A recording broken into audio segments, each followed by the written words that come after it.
मासूम बेटी ने पूछा, पापा क्या गरीबों की बेटियां स्कूल नहीं जाती? इसके बाद जो हुआ उसने पूरे मोहल्ले की सोच बदल दी। दोस्तों, यह सच्ची कहानी उत्तर प्रदेश की राजधानी लखनऊ की है।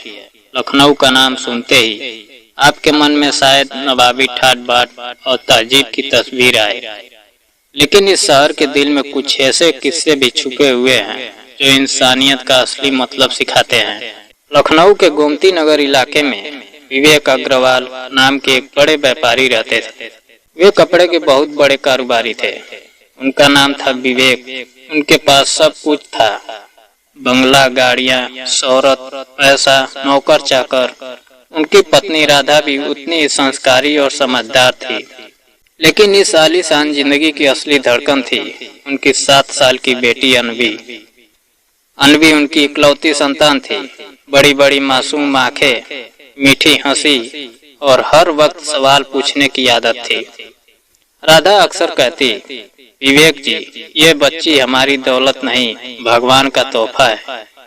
इसकी मासूमियत ही हमारी असली पूंजी है। विवेक मुस्कुराकर कहते, हाँ राधा, सच में ये हमारी जिंदगी की रोशनी है। एक सुबह की बात है। अनवी स्कूल जा रही थी। ड्राइवर कार चला रहा था। सिग्नल पर गाड़ी रुकी तो अनवी की नजर खिड़की से बाहर पड़ी। उसने देखा सड़क किनारे 2 छोटी छोटी लड़कियां ईंटें ढो रही थी। उनकी उम्र भी अनवी जितनी ही होगी, लेकिन हाथों में किताबों की जगह बोरी और सिर पर ईंट का बोझ था। उनके कपड़े मैले थे, बाल बिखरे हुए और आंखों में थकान थी। अनवी कुछ देर चुपचाप देखती रही, फिर धीरे से पूछ बैठी, ड्राइवर अंकल, ये लड़कियां स्कूल क्यों नहीं जाती? ड्राइवर ने हंसकर टाल दिया और बोला, बिटिया, ये गरीब लोग हैं, इन्हें काम करना पड़ता है। लेकिन अनवी का दिल बेचैन हो गया और पूरे दिन स्कूल में उसकी आंखों के सामने वही सीन नाचता रहा। घर पहुंचते ही उसने सीधे पापा से पूछा, पापा क्या गरीबों की बेटियां स्कूल नहीं जाती? क्यों, वे पढ़ाई की जगह काम करती हैं? विवेक कुछ पल के लिए ठिठक गए। उन्होंने हंसकर कहा, बेटा, सबकी किस्मत अलग होती है। लेकिन अनवी जिद पर अड़ गई और बोली, नहीं पापा, अगर मैं पढ़ सकती हूँ तो वो क्यों नहीं पढ़ सकती? क्या स्कूल सिर्फ अमीर बच्चों के लिए है? यह सवाल सुनकर विवेक का सिर झुक गया। राधा पास खड़ी सब सुन रही थी। उन्होंने गंभीर स्वर में कहा, विवेक जी, ये सवाल सिर्फ अनवी का नहीं, पूरे समाज का है। हमें इसका जवाब ढूंढना ही होगा। अगले ही दिन विवेक और राधा ने तय किया कि वे पास के स्लम एरिया जाएंगे। जब वहां पहुंचे तो आंखों के सामने एक अलग ही दुनिया थी।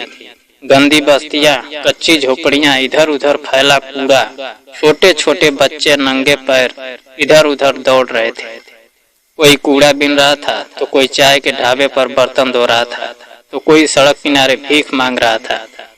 ये सब देखकर राधा की आंखें भर आई। उन्होंने धीरे से विवेक का हाथ पकड़कर कहा, सोचिए अगर ये बच्चे हमारे अनवी की जगह होते तो क्या होता? विवेक कुछ बोल नहीं पाए, उनका गला भर आया। तभी अनवी भी मासूमियत से बोली, पापा अगर आप चाहें तो इन सब को भी स्कूल भेज सकते हो ना? उसकी आंखों में उम्मीद की चमक थी। विवेक ने उसी वक्त निर्णय लिया और बोला, हाँ बेटी, अब से ये सब भी तेरे साथ पढ़ेंगे। विवेक ने अपने ऑफिस के पास एक पुराना गोदाम खरीदा, उसकी मरम्मत करवाई, दीवारों को रंगवाया और वहां बेंच, कुर्सियां, ब्लैक बोर्ड लगवाए। राधा ने खुद शिक्षकों से मिलकर उन्हें पढ़ाने के लिए तैयार किया और इस तरह एक अनोखे स्कूल की नींव रखी गई। शुरुआत में 15 से 20 बच्चे ही आए। अनवी रोज अपनी किताबों के साथ कॉपी और पेंसिल लेकर जाती, वह सबको बांट देती। जब वो बच्चों को अच्छा लिखना सिखाती तो उसके चेहरे पर गजब की खुशी होती। राधा अक्सर कहती, अनवी तू सिर्फ पढ़ नहीं रही है, तू किसी की जिंदगी बदल रही है। लेकिन मोहल्ले के कुछ लोग ताने कसने लगे। कोई कहता, इतना बड़ा व्यापारी होकर झुग्गी के बच्चों पर पैसा बर्बाद कर रहा है। कोई कहता, गरीबों की औलाद कभी आगे नहीं बढ़ सकती। विवेक ने मुस्कुराकर जवाब दिया, अगर एक भी बच्चा पढ़ लिख कर अपनी जिंदगी बदल सका तो मेरी मेहनत सफल हो जाएगी। धीरे धीरे स्कूल में बच्चों की संख्या बढ़ने लगी। अब वहाँ 100 से ज्यादा बच्चे पढ़ने लगे। उनमें से एक लड़की थी पायल। उसके पिता रिक्शा चलाते थे और माँ लोगों के घरों में काम करती थी। पायल बहुत होशियार लड़की थी। राधा ने उसे अपने घर बुलाया और कहा, बेटी तू खूब पढ़, हम तुझे हर मदद देंगे। पायल दिन रात पढ़ाई में लग गई और कुछ ही महीनों बाद उसने जिला स्तरीय परीक्षा में पहला स्थान पाया। अगली सुबह अखबार की सुर्खी थी, रिक्शा चालक की बेटी बनी जिला टॉपर। पूरे शहर में तहलका मच गया। लोग कहने लगे, देखो जिसने गरीब बच्चों को स्कूल भेजा वही असली समाज सेवक है। विवेक और राधा की आंखों में आंसू थे।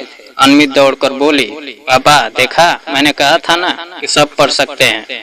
विवेक ने उसे सीने से लगाकर कहा, बेटा तूने हमें रास्ता दिखाया, यह सब तेरे सवाल की वजह से हुआ है। समय बीतता गया, स्कूल बड़ा होता गया। कई बच्चे नौकरी पाने लगे, कई कॉलेज तक पहुँचे। जब भी कोई बच्चा आकर विवेक राधा के पैर छूता और कहता, आपने हमें जिंदगी दी है, तो उन्हें लगता कि यही उनकी असली दौलत है। एक दिन स्कूल के वार्षिक कार्यक्रम में अनवी को स्टेज पर बुलाया गया। उसने माइक पकड़कर कहा, आज मैं अपने पापा पर गर्व करती हूँ। उन्होंने मुझे सिर्फ अच्छी जिंदगी नहीं दी, बल्कि उन बच्चों को भी जिंदगी दी है जिनके पास कोई सहारा नहीं था। मेरे पापा असली हीरो हैं। पूरा हाल तालियों से गूंज उठा। विवेक और राधा की आंखों से खुशी के आंसू बह निकले। दोस्तों, यह कहानी हमें सिखाती है कि असली दौलत बैंक में रखे करोड़ों रुपए नहीं होते। असली दौलत वो मुस्कान है जो किसी गरीब बच्चे के चेहरे पर आती है जब उसे पढ़ने का मौका मिलता है। अगर एक मासूम बच्ची का सवाल पूरे समाज की सोच बदल सकता है, तो हम और आप मिलकर क्यों नहीं।